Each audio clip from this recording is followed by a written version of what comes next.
Good morning. Today's my lecture topic is driving thrust in the automobiles. What is driving thrust? The torque produced by the engine causes the thrust on the wheels. This force is responsible for the forward motion of the vehicle. The drive force from the wheels is transmitted to the body or chassis by means of radius rods or thrust members. These members are in longitudinal direction connecting an axle casing and the body. Side thrust. Side thrust comes mainly when the vehicle is taking a turn or when the vehicle is moving along a laterally inclined surface.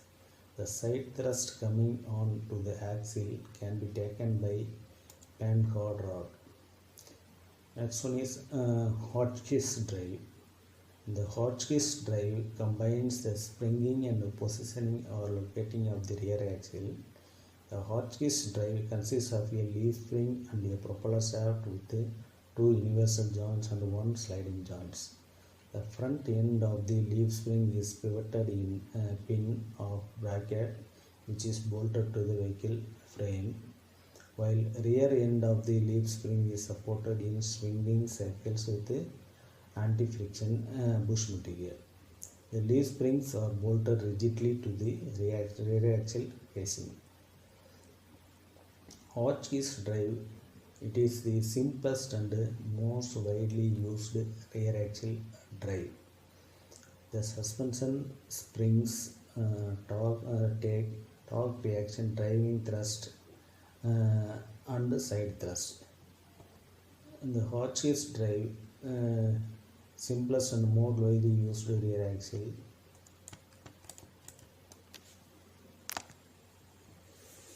The next one is torque tube drive. In torque tube drive, the propeller shaft is enclosed in a hollow tube. The tube is rigidly bolted to the differential housing at one end and is fastened at the other end to the transmission through somewhat flexible joint. It is called universal joint, situated in spherical cup fixed to the frame. The torque reaction and driving thrust are taken up by torque tube. When the vehicle comes across a bump or shocks, the central line of the bevel pinion shaft will not be shifted and always passes through the center of spherical cup. Hence, only one universal joint is required at the front end and no universal joint at the rear end. The tube incorporates bearing which supports the propeller shaft. It is usually located between the gearbox and the propeller shaft. No sliding joint is required in the propeller shaft. In many cars, a pair of truss rods is attached between the rear axle housing and the transmission end of the torque tube. The torque tube and the truss rod brace the differential housing to prevent excessive differential housing movement. In this drive, the leaf springs takes only the side thrust besides supported weight of the body. In torque tube drive, torque tube reaction, braking torque and driving thrust are taken by torque tube. The suspension springs are taking only the side thrust and body weight. Next one is the power produced by the engine is transmitted to the road wheels via clutch, gearbox, propeller shaft, final drive and differential and rear axle.